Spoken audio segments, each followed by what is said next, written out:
წავიდა. გამარჯობათ მეგობრებო. ისე პოლიგონზე ვიმყოფებით. და მინდა ერთი ისეთი ვიდეო ჩავწერო განახოთ. შეიძლება კომიკურად მოგეჩვენოთ, მაგრამ თლიანად კომიკურადაც არ არის საქმე. შეგახსენებთ, რომ თოფი მოიგონეს სადღაც 200 წელია, 250 წელი და დენტი მანამდე 1000 წლეულის განმავლობაში ჩვენი წინაპარი შორ მანძილებზე საუბრად ხმარობდა შვილისებს.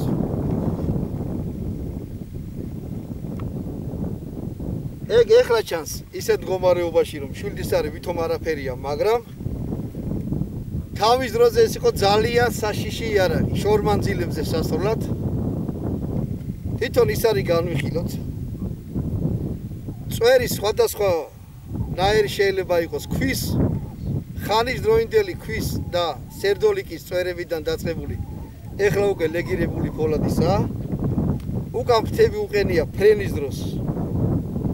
ცენტრიდალური ძალაობის შექმნას და ის არის არ გადაიხაროს, როგორც ვაზდა ჭრილში მიფრინავს, აი ეგეთ ეფექტს ახდენს თვითონ ეს ფრთები ისარში. და თვითონ ლარის ჩასადები. ინდივიდუალურად შეიძლება ეს ქარხნული ის არია, მაგრამ ნუ აკეთებდნენ ადრე ამის ტექნოლოგიის და დამზადების იმას აღარ მოყვება. ეს შვილდისარი, ასე ვთქვათ, ინგლისურ შვილდისარში გადის. ამ შემთხვევაში სპორტულია და იყო შორმანძილებზე სასრულად და ჯავშნის გასახვედრად, აი ესეთი მშვილდები. ცხენოსნები, მაგალითად მონღოლები უფრო პატარა მშვილდებს ხმარობდნენ, ცხოველებს რქებისგან აკეთებდნენ, ანუ მობილური იყო და ცხენიდა რომ ამ ხელა რაღაცას უბრალოდ ვერისვრით. თვითონ ამ შვილდისასაც შეეხება. საბჭოთა წარმოების შვილდისარია.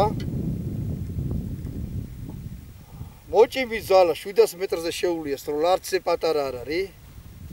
სიგრძელი 1 და 60 სანტიმეტრი თვითონ ამისი.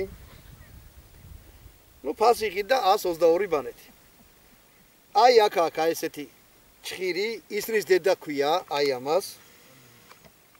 უნდა დააკვირდეთ, რომ შემთხვევით აი ეს არ მოწეს, ანუ როცა ის არ ზედადებთ. აი ეს. მაღაზი არის ჩამოდებული ის არის. ამ ისრის დედას.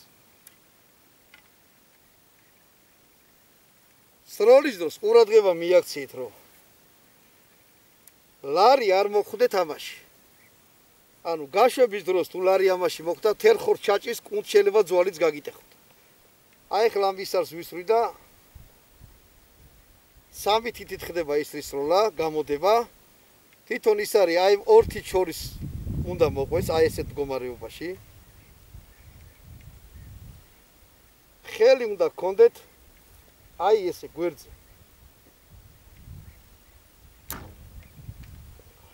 ერთი ის არის. რა უნდა მეთქვა კიდე მოისრები, როცა სროლას აწარმოებდნენ, რომ სწრაფ ცეცხლს ისრით.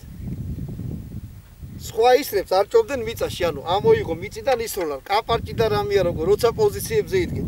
ანუ ისრები იყო ჩარჭობილი მიწაში.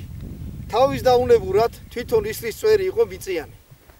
და ბევრი ალბათ გაგიგონიათ კიდევაც, პატარა დაჭის შემთხვევაშიც კი ის არის, მიწა შექონდა ჭრილობაში. პერიცილი არ აქონდათ არანაირი ის და აი მიწის შეტანა თვითონ იარაღში. იწვევდა უკვე განგრენას, ინფექციებს და ასე შემდეგ. ანუ პატარა ჭრილობაც კი შეიძლება გამიზეზებული იყო და რამოდენიმე თვეში ის მეომარი მომკვდარიყო. ნუ ეხლა იმათ არ იცოდნენ ბაქტერიები და რამე იყო მიწაში, მაგრამ თავის დაუნებურად ბიოლოგიურ იარაღსაც აყოლებდნენ ამ ისარს, რომელიც იყო მიწით მოსრული. აი ესე მოკაჩავთ. აი ეს მინდოდა მეთქვა შვილდისარზე. სხვათა შორის კაი იარაღია, კარგად გაერთობით, თუ ამის ხმარება იცავთ მიზანში, კარგად ბრძანდებოდა.